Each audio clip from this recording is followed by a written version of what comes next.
Hi, my name is Antonio Nieto-Rodriguez. I'm an expert in projects and project management. I'm HBR author, and I look forward to this conversation with you, Jan.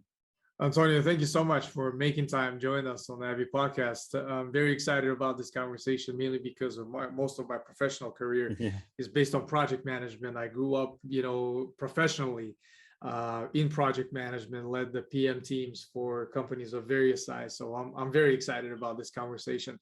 But before we do that and jump into a lot of the great stuff that you're working on, such as your book, give us a thumbnail version of your career prior to that.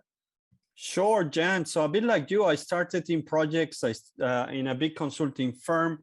I started like a project office assistant, which basically was bringing the coffee to the project manager and chasing people for timesheets. So I said, I want to be like my boss, and and then I grew into project program and PMO director expert on portfolio. I think what fascinated me since early stages was if managing one project is a challenge, how do companies manage 800 projects? This was like something that I could not understand, and the failure rate. So I worked 10 years in a consulting firm.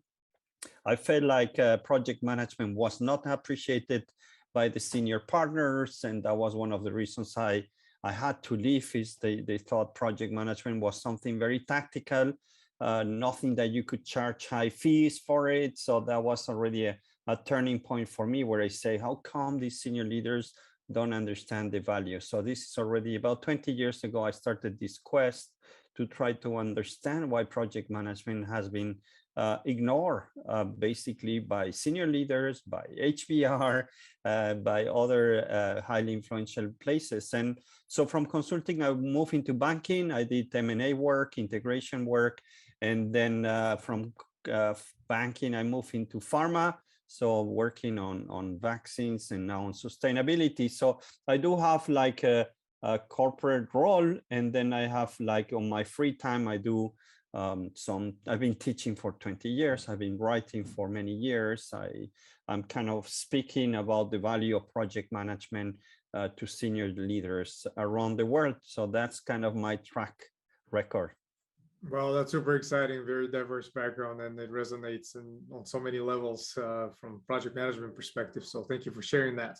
Sure. So as a fellow author, I can only appreciate all of the hard work that goes on into just even thinking about writing a book, let alone delivering that and publishing that. And I think you've had a lot of great success, especially with an HBR. So tell us a little bit more about the premise of the book. What was the motivation behind this, and maybe a little bit more insight into what type of value can the readers get out of that? Sure, maybe three motivations. Jan, then the first one is that when HBR asked me, or we were kind of in discussions to write a book, I think that's hard to say no, right? And even if I had just finished publishing 2 books 2 years before, I said no more books, but HBR knocks at the door and say, okay, yes, let's go again for this big roller coaster. And you know how it is. It's so tough. It's one of the toughest projects there is, at least personally. So that was HBR having that, and using the platform of HBR for further convincing senior leaders was key. Then I think one of the things that I wanted to do is simplify project management, clean the name of project management, make it simple. It's not complex. We made it very complex, but it can be much more simple. So everybody can use it, right? We are all part of this global economy, which I call the project economy. So we all need to have tools and frameworks that we can use in our projects personally, as a managers and as a leader. So I wanted to bring something new, fresh, much more recent for people to apply. Most of the targets were people, either executives who are part of the sponsorship of a project, and what I noticed is they are often not prepared for that, and then non-professional project managers. So that kind of the 2 big areas I wanted to cover with the book. Wow, that's very exciting. And in terms of the practical recommendations, especially for companies that are either struggling or thinking about implementing project management practices, what are some of the most common pitfalls that you observe from executive perspective that at least initially at the inception levels, what are some of the strategies that you could share for that? Sure. Let me break this down in three big areas, Jen, that I think that would make easier to the people to understand. So there's three big areas why project performance is so poor. One of them comes from project management itself. It has not evolved. It has been very polarized between traditional waterfall project management or agile, which is completely wrong because we should be embracing both. In fact, most of the digital transformation programs are a mix of both. You have some aspects of project management, some aspects of agile and continuous improvement and disruption. So I think we didn't have the right tools for that. And then the second big issue on that pocket is that project managers themselves have not felt accountable, have not stepped up to say, okay, I'm the boss of this project. I need to drive it. I need to make sure that we deliver benefits, not just on time, on budget, but why are we delivering this project to make some benefits? So I want those, right? So the role of the project manager has been a bit secondary, has been more a delivery person. And I think we need to step up and say, hey guys, I'm running this, I'm going to make it happen. So that's one area where I think companies need to step up. The second big area is senior leaders. Senior leaders have ignored project management. They focus so much on the operations, on the day-to-day. So there is a big part of their role that needs to change. One of them, it's funny, Jan, but I come across many companies, they have more projects than employees today. How is that possible? How can you manage more projects than your own staff and then have to run your business, right? So the fact that organizations cannot prioritize, that every idea becomes a project, that they're not able to finish projects or cancel them. This is a big step towards the way I see project competencies, that senior leaders should be able to prioritize and say, well, these are the top 5 projects we want to work on, and that's it. And then the role they play into sponsorship. So they don't know that they need to dedicate time to projects to drive them. There's a famous case with the Pfizer COVID vaccines where the CEO said, well, usually I don't spend many time on my projects, but I work a lot on the Pfizer, on the COVID 100%, and somehow that worked very well. Well, that's the answer. And the third part, Jen, just to keep it short, is the organizations. The structures that we have today are very much for the old world, driven by efficiency. So you see a lot of hierarchies and silos, and then the KPIs focus on that. And we need to bring more agility into the structures, flatter teams, project-based teams, the culture, much more team-based.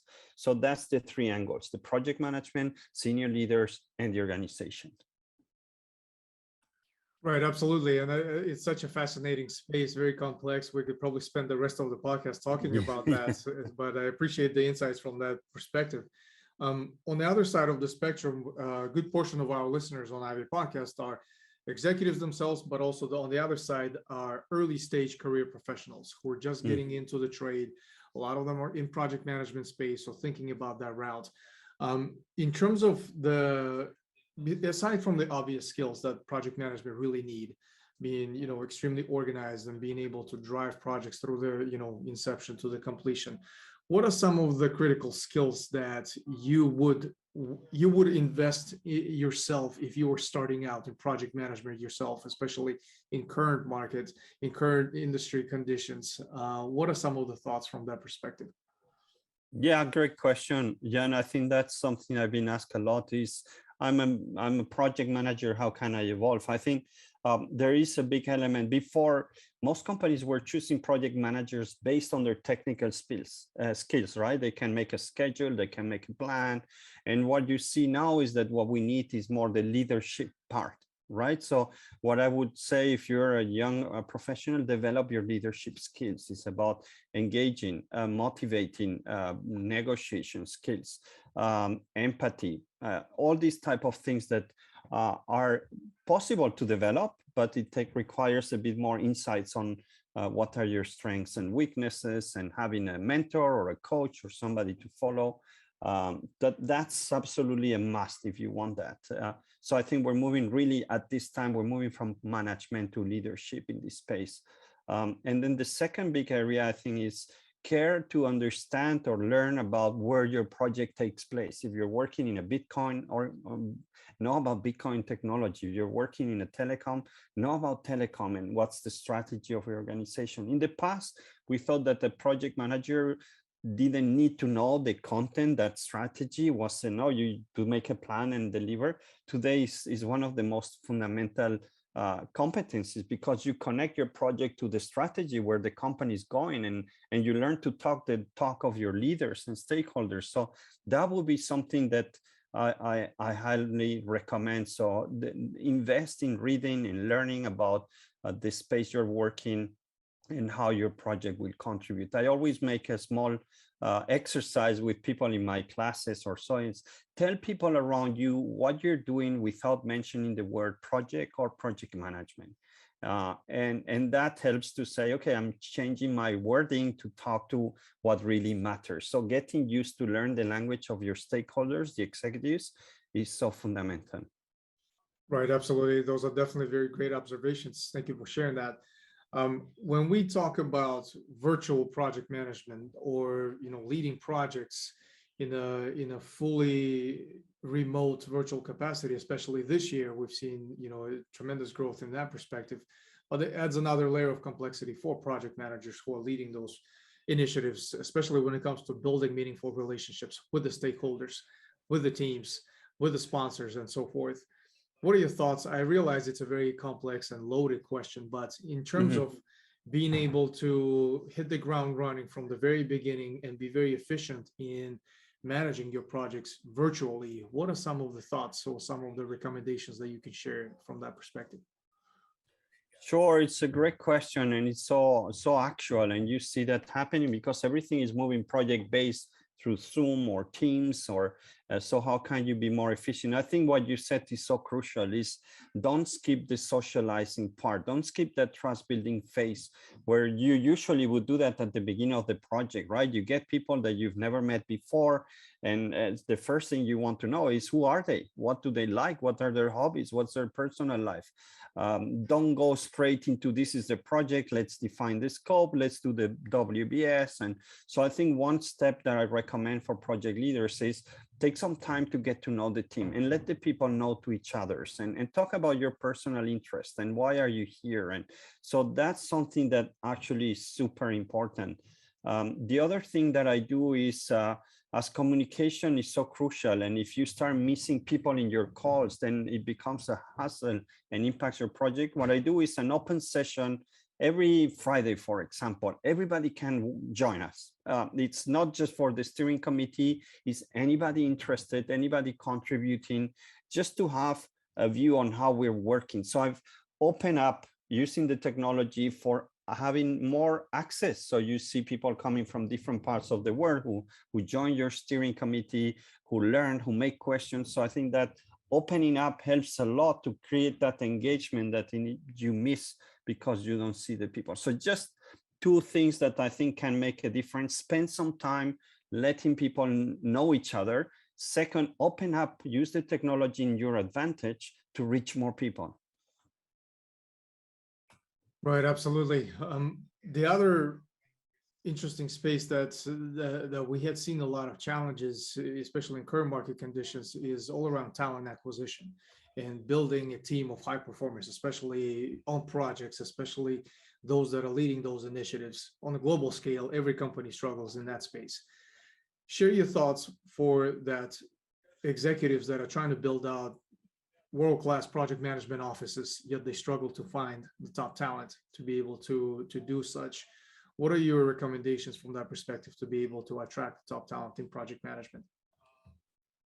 I think that's also one of the biggest challenges I see, because there's a scarce top talent in project management, but there's a lot of good technical project managers, but not the kind of project leaders that we need to have. So I think one of the biggest steps that I see working is when senior leaders embrace project management and say, listen, this is a key role for us. We need the best people. We're going to invest on them. We're going to give you a primary role to be part of this organization, part of our executive. So not treating the project managers as second or admin staff, but give them the space to shine. And this happened actually with the pandemic, right? What happened? Why did companies survive? Is because they put some key leaders, project leaders, to drive the companies through the pandemic, right? To just turn around, to become digital in a few weeks while you were trying for 3 years. So give the space and the empowerment to your top 3, top 10, top 5 project leaders and let them drive. Don't block them, don't put a lot of bureaucracy. And that's the best way to create talent. We've seen that with the pandemic. Let's keep doing that. Right, absolutely. And to double click on that from a talent acquisition perspective, when it comes to interviewing, I noticed that, from the past, a lot of the interviews are flawed in the sense that it's focused on too much of that past personal experience, or what are the weaknesses that we can tolerate in that particular candidate versus the strengths that are missing on our team, and can that candidate actually fulfill that void. When you collaborate and work with executives at organizations of various size that are trying to build out these project management offices, as part of the interview process, what are your recommendations to fix that space, to really create that a two-way street of a conversation between the hiring manager and the candidate? What are your thoughts overall on interviewing? My thought is I'm looking more for the attitude and the hunger to drive change, to challenge the established, the status quo. So I think that's what I'm looking in an interview is, where have you done this? Have you shown that you can drive change? Give me some examples. Are you afraid of challenging senior leaders, or have you done that before? Give me some examples. So I'm looking more for the attitude than more like, have you done a plan before? Tell me about your weaknesses and your strengths. I want to see proofs of attitudes where they dare to take the steps, they dare to challenge, they're ready to fight for their projects and their PMOs. So that's for me what I really look more than any kind of certification. Right, absolutely. And the interview space, it's so complicated, mainly because there's so many variables to that, and to be able to set those expectations during a very short period of time, of typically an hour or 2 hours, and make that determination. I think that definitely is a muscle that you have to continue developing on an ongoing basis. Absolutely. And one just came to mind. I think the other thing I'm looking is team players. So there's very clear that projects, you need team players, people who are ready to sacrifice themselves to put the team always forward. So I'm looking for coaches, really. If like you're going to select the person who's going to coach your team, right, to lead their team to the next competition. So I'm looking really strongly on the team skills. And see how they have done that in the past. Team players are key. Right.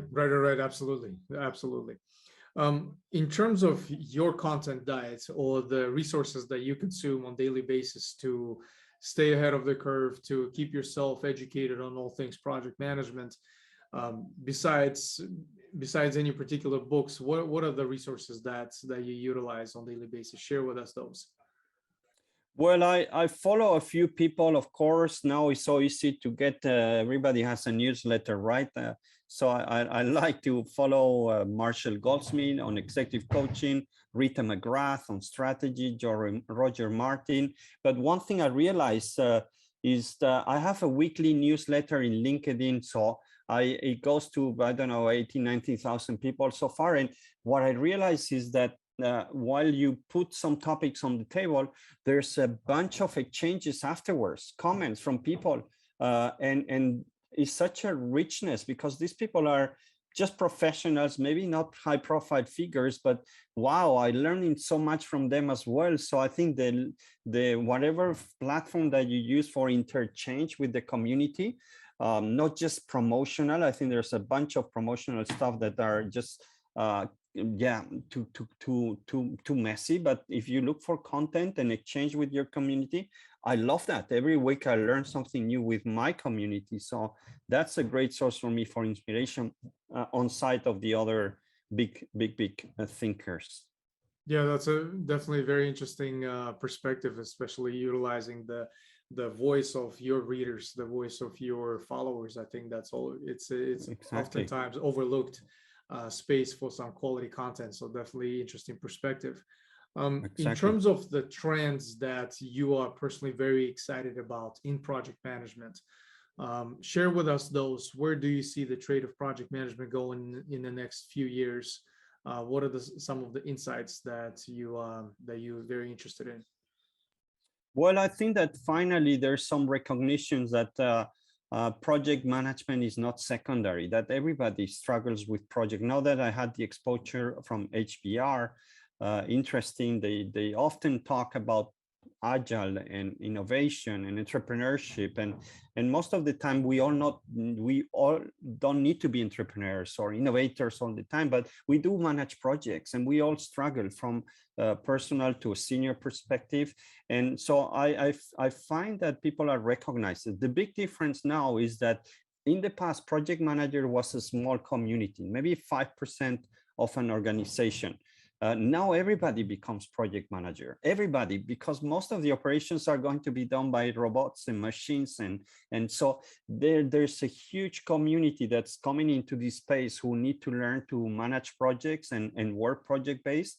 That makes it very, very exciting. I do think that taking it to another level, we've seen with the development of the COVID vaccine in 10 months instead of 10 years, that there's way to deliver massive change on top agenda issues like sustainability, climate change. If we follow those steps, so we've done that. We can address big global issues if we put all the criteria in place. So I'm going to be pushing on that space. I think we can do much more for the world if we invite project managers into the table for discussion. So how can we solve all these big issues, diversity and inequality and hunger? And so that's what is exciting me. I hope we can do more to make a better planet. Right, absolutely. That's definitely very positive perspective into especially a lot of things that happening in the world right now. It's going to be exciting to see where the trade of project management goes, and I can definitely relate to what you're talking about as far as growth, because without project management, you cannot lead those global initiatives on the virtual, arena, especially. So you definitely need a team of, rock star project managers to be able to accomplish those tasks. Exactly. There's one more comment I want to share on the future. I think embracement of technology. I think we've shined away from embracing artificial intelligence and machine learning into this space, and I'm very excited because I'm seeing some developments where there can be massive improvement if we introduce this type of new technologies also in projects. So that's the other big thing I'm working on and developing some AI work on that space. So that's so exciting. Yeah, absolutely. That's definitely very exciting. I can't wait to see some of the outputs from that initiative. Definitely keep us posted. As far as the books that, the book besides yours, the book that you're currently reading or the book that you always recommend to others, it doesn't necessarily have to be in project management. Just, I always ask all of the guests, what are some of the recommendations there? I was a big fan of The Goal from it's Goldsmith. The Goal is super old, but it's like a novel around business and the critical chain in operations. I love it because it mixes business and novel, the story. So The Goal, I recommend that. And then one from a very good friend, which is Dory Clark. She just published The Long Game: How to Be Long-Term Thinker in a Short-Term World. I love to read Dory because she's super sharp in her comments. So The Goal, if you want a bit of history, and The Long Game from Dory Clark, just being published right now. Right, absolutely. No, those are great recommendations, and we'll make those available in the show notes, as well as we'll link to your newly released book as well. That we're all very excited about coming out. Antonio, I can't thank you enough for your time today. It was very short and insightful conversation. I personally learned quite a bit. What I love doing with all of the guests on the podcast is doing a follow-up recording in about a year where we I love that. revisit the conversation from a year ago and see if everything we had discussed still makes sense, still applies. So I'm definitely looking forward to doing that with you as well. I love that. I love that. And I love that you understand this incredible world of projects and project management, Jen. So always a pleasure to talk. Likewise. Thank you so much for your time today. Take care. Stay well.